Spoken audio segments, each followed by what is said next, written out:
Hello viewers, welcome to Sunday Politics on Trust Television. I am Ali M. Ali, your host. Well, the much awaited presidential primary of the All Progressive Congress, APC, finally held and returned Bola Ahmed Tinubu as the flag bearer in the 2023 polls. His emergence didn't come as a surprise to keen watchers of the inner workings of the ruling party. Tinubu's victory, however, did not come on a platter. He faced stiff challenge from close associates and even proteges.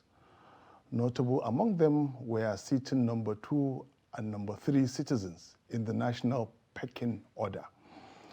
The emergence of Tinubu has excited many people and also raised questions. Among such questions are what made Tinubu to openly defy his party on especially consensus. And again, where will he pick his running mate?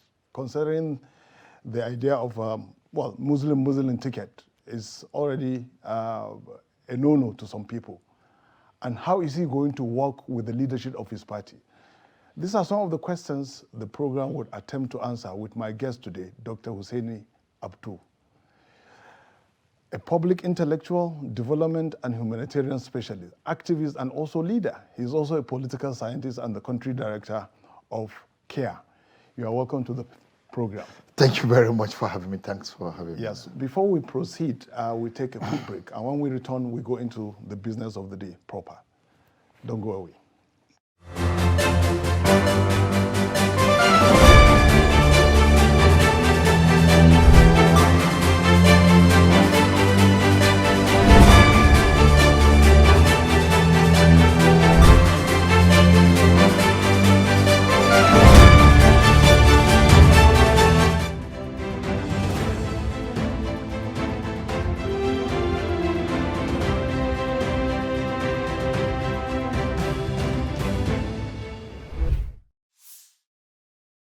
You are watching Sunday Politics on Trust Television, and today we are discussing the emergence of Tinubu as the APC flag bearer.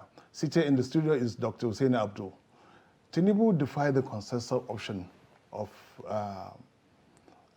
his party and won the primaries. What does this say about him? I think it's very clear. Tinubu is a very dogged fighter. He's a politician with tremendous experience. And for anyone who stood and defied Obasanjo for 8 years as a state governor, at a time that Obasanjo could easily remove governors and replace them with tremendous ease, I think it tells a lot about him. But the other thing about the APC consensus is that there was not consensus in the first place. The party leader said the consensus. The consensus was just the party leader has his interest. The party leader emerged as the leader of the party through a particular means. And he wanted to deploy the same means to bring his own friend and a major contributor to his emergence as the party leader. So there was no conversations within this main hierarchy of the party. And the most important of them was the National Working Group. There was no conversation. There was no conversation with the APC governors in any way. And there was no conversation with the aspirant. These are the key groups that you should have, if you're going to have any conversations or any consensus, you should discuss with them. The governors, there are 22 of them, and the most influential bloc in the party. Number 2 is the working group. Those are the people who are running the affairs of the party. And number 3 is the 23 aspirants. Because you have to have that conversation, and it never took place. And the chairman of the party had not told his party how that consensus emerged. So the process of arriving at the consensus made it very easy for Tinubu to defy. And that's what happened. Because the governors came out very quickly, and they disowned it. They fought back. The president that the chairman was dropping his name came out and said, I didn't anoint anybody. And it's over. Well, some people attribute also the change of heart on the part of the party to Tinubu's, some people say it was an outburst in Abeokuta. I don't think so. I actually think that it's a very simplistic way of looking at it. It wasn't an outburst. The outburst almost cost Tinubu. And to be fair to the party and the major driver, particularly the governors, take Nasiru, for instance. Take Babagana Zulum, for instance.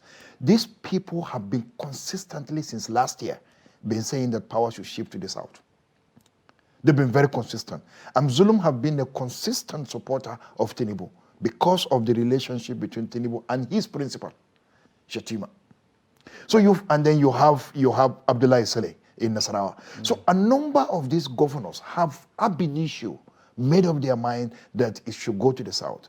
Of course, there are a few who are worried about the southern thing, particularly when you have PDP with a northern candidate. Badaru, for instance, in Jigawa, was very concerned about it, and that was one of the reasons why he decided to run.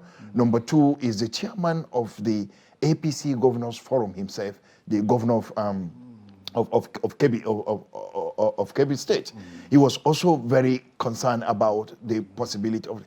But along the line, when the pressure came in, Yahya Bello was running, but it wasn't even amongst his own peers. They were not seeing it as any important contest. And so they had the conversations and said, we have to push this. So I think Abdullah Adamu was not sitting on a strong ground. The governors are the most influential bloc, and you cannot exclude them in that decision-making process. But some people will argue that the governor's influence actually was whittled down with the Buhari presidency. If you recall, under PDP, the governors would serve more or less, the governors were serve as a counterweight to the National Assembly, the Governors Forum. But from what you're saying, that it would appear that in the APC, is it safe to assume that in the APC, the Governors Forum is effectively a counterweight to the presidency, perhaps? Yeah, yes, it's not a counterweight to the presidency. I think what governors have done, from my reading, and I've paid over these years significant attention to this government, and I'm a very, very serious student of Buhari, trying to understand, not his fan in that sense, but someone who had made deliberate attempt to study his style. The issue is that Buhari doesn't work with institutional blocks. He doesn't. The private sector group, none of them, if you check Obasanjo's government, you check Goodluck's government, they were very influential groups. The private sector group. He's only operating with them. The governors group, as a group, he's not that kind of leader. But when it comes to the management of the affairs of the party, the governors are the most influential. In fact, Buhari is a reluctant player in the party politics. Every moment, the governors try to pull him out of his shell to take party decisions. They said, look, it was the governors that went to Buhari and said, look, we took the decision on who will become the chair of our party in our respective state. And we want to do you the honor of actually deciding who leads the party. And they kept pushing him. And he was pushing back and saying they should go and do their thing and do it in the right way. So it was that process of pushing in and pushing back that led the governors to find themselves in the mesh of trying to remove, what's his name, Mema Alabuni. And then they got busy with that, and this other element in the National Assembly, which some of their groups in the presidency came up with Abdullah Adamu and dropped the president's name, and that succeeded. It was the same approach that they wanted to use for Ahmed Law, and it failed. Yeah. And the governors realized, they knew, but they didn't fight back because there was already an issue they were dealing with in relation to Mema Alabuni, and they don't want to be seen to be antagonizing the president. Well, you mentioned two past presidents, and one of which is someone that really excited a lot of Nigerians, former President Goodluck Jonathan. Yes. Now, when you said, yeah, it was clear that some APC governor wanted power to shift to the south. Yes. Would that explain why, at a point, the former president was touted to be a likely flag bearer of the APC? Yes, there were some elements, but actually not within the mainstream hierarchy of the party. So the governors were not part of that, despite some of the reports that I read in the newspapers. But in my understanding, my study of this, they weren't part of it. But I think that there were elements, but fringe fringe groups, to be honest, fringe group who actually think that they can influence a conversation. People drop the name of Mai Mala Buni because there was a picture of him visiting the Goodluck in Otuoke in some years back and all that. But that's actually not true. Even the former president himself wasn't too clear of what he wanted. He was vacillating. He wasn't, and actually because he's not getting the assurance and he's not getting the nod of the president. He sees the president regularly because he was the president's chief emissary to the crisis in Mali. So he sees him almost every week or every 2 weeks. But the president had never mentioned anything like that to him. So he refused to jump into the bandwagon. But you see, let me also slightly take you back to what you said about the president not being in the know when the idea of Army Loan was thrown as a consensus candidate. If you recall, early in the year, he said he had a candidate, but he wouldn't want to make it obvious at the time because of certain, maybe perhaps to avoid booby traps. Yes. Now just suppose it with this aloofness, seeming aloofness on the part of the president when the idea of consensus candidate was put forward by the chairman of the party. Yeah, I actually think that, I reconcile it this way.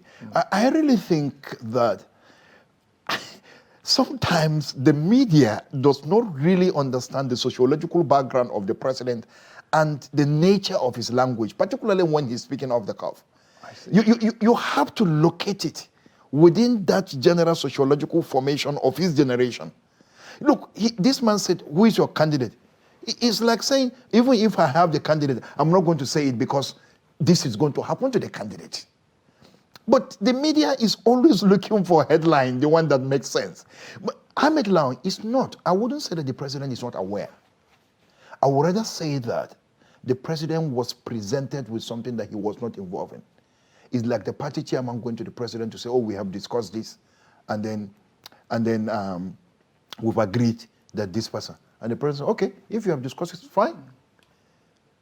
And then he goes out there and people go out there and drop the name. And then when it backfired, the president says, so, sorry, I don't know about this. Well, viewers, you're watching Sunday Politics on Sunday on Trust Television. We're going to take a break, and when we come back, we're going to see what other options are available to Bola Ahmed Tinubu, the presidential flag bearer. Stay tuned. As the 2023 elections draw near, remember, evil prospers when good men and women only wish for peace, but never take a step to make peaceful elections happen. Are you a father? Are you a mother? What are you saying to your children as elections approach? Have you warned them not to let themselves be used to cause violence? Have you explained to them what the consequences of electoral violence might be? Do your part to make peaceful elections happen. Talk to your children. Protect them from unscrupulous politicians who want to put them in harm's way, while their own children are comfortable at home, within and outside the country. Let's join hands to make 2023 elections peaceful. This message is from the National Orientation Agency, NOAA.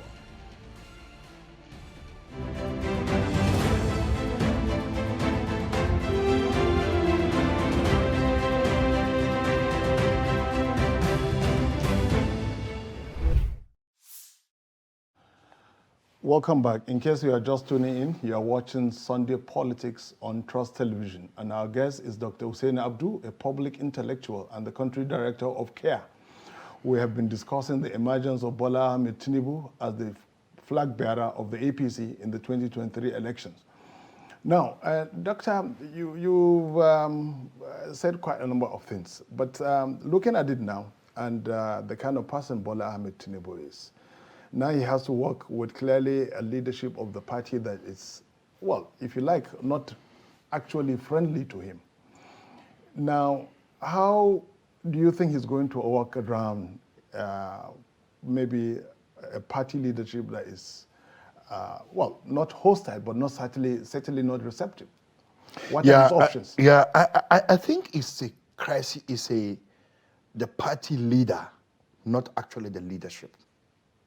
So Abdullahi Adamu, in particular, the chair of the party, because if you hear from the vice chair of the party, particularly after he informed them about the decision on Ahmed Lawan. Yeah. And it was like they were disowning him. Yeah. And there were a lot of other members of the National Working Group behind that person who was addressing the press.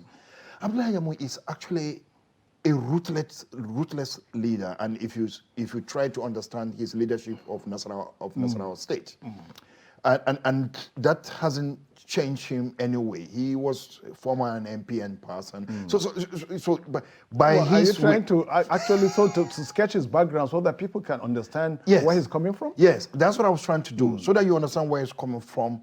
He's a lone ranger.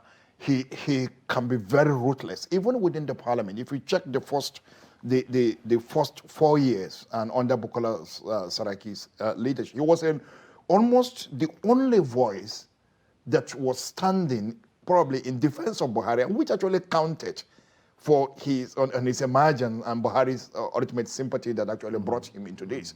So it has his own kind of gain. I don't want to go into other issues around the dimension of his politics and all that, but I think that Tinubu is a very shrewd player, and I think as a party they will have to recognize that, look, for you to go out and run the contest against the PDP, it actually means that you must present a united front. So I think the imperative of actually working to win will compel everyone to work together. And that's my understanding of it. And Tinubu also, knowing that, look, this is his job, and then I don't think at this moment he would like to antagonize anybody. I think it's in his interest to work with everyone, and it will be sorted out later if they win. Well, still, Tinubu, some people say, has one major challenge: how to balance his ticket, especially given, well, the contemporary realities is that, if you recall, in 1993, the idea of, where is he going likely? He's going to go north to balance the ticket. Yes. And how do you see him balancing that ticket? It's going to be a tough game. And I have been running permutations, including speaking to people around to see what do people think around it. But I think it's going to be a tall order for him. To be honest, until the last weeks of leading to the primary elections, I didn't expect that he was going to get the ticket because why? Because I was afraid that the party hierarchy will begin to think that, look, if he wins, there is a risk of a Muslim ticket, and that the concern around probably having a Muslim-Christian ticket and what that may impact on vote.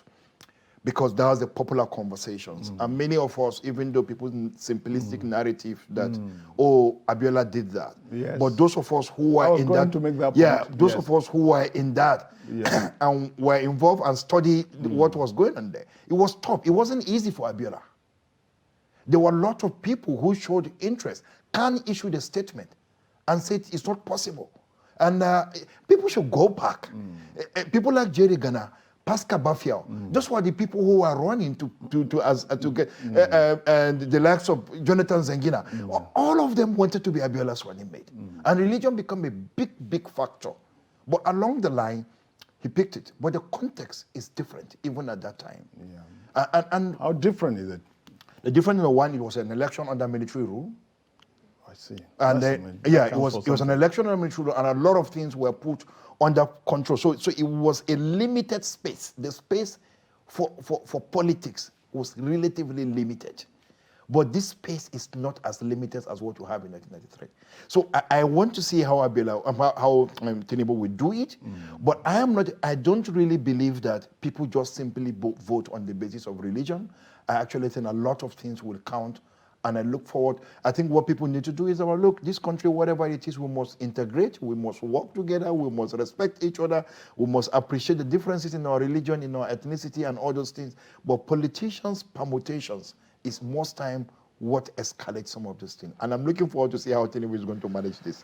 Well, away from Tinubu now, what are the prospects of the other contenders, especially if you look at the other elements in the other parties, like Labour, for example, NNPP?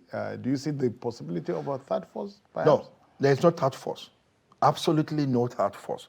I categorize these people, I think there are about 15 of them, if I'm not mistaken, into 3 categories. The category A is APC, PDP. The winner, the president, is going to come from one of them. Category B is NMPP and Labour Party. A third and the fourth will come from those one. Category C are actually not in contest. What? No. Category C? They're not. They're just not there. I see. They are not there. There are several things that you need to be in a presidential contest. Three, most important. One of it is the size and history of the party. Two of it is the number of state governors you control. The third of it is actually Well, I'm afraid that how much you have. To end it here. Yes, I'm afraid we have to end it here. Time is running out.